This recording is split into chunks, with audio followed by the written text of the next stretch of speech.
الممثل المصري كأنه آلة بالظبط.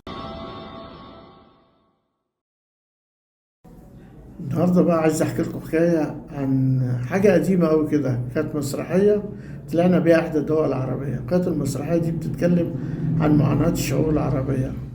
كويس. فكنا محتاجين بعض الساده الزملاء الممثلين اللي اشتغلوا معانا من الدوله ديت، يعني يبقى شريك في البطوله يعني وكده. قعدنا نلف على كل ممثلين البلد دي، علما انهم محترفين تمثيل يعني وناس كويس قوي وكده. كل ما نروح لفنان يقرا النص ويخاف من المصريين، يقول لك لا، انا ما اقدرش اشتغل العملين في وقت واحد، كفايه عليا عمل واحد.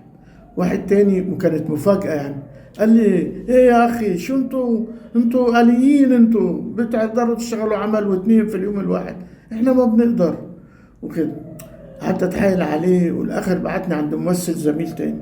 ممثل الزميل التاني ده كان فهلاوي قوي، تحس انه مصري، ما تحسش انه من الدوله دي خالص.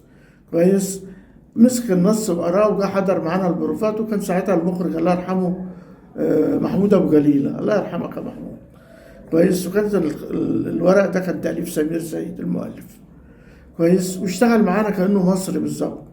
وبقينا نشتغل، وكل يوم على المسرح البطل اللي معانا كان نجاح الموجي يقفي عليه، يرمي عليه قافية، يرمي عليه أي حاجة. وكانت سعاد الله يرحمها، سعاد نصر برضه نفس الحكاية، وهو مبسوط وفرحان.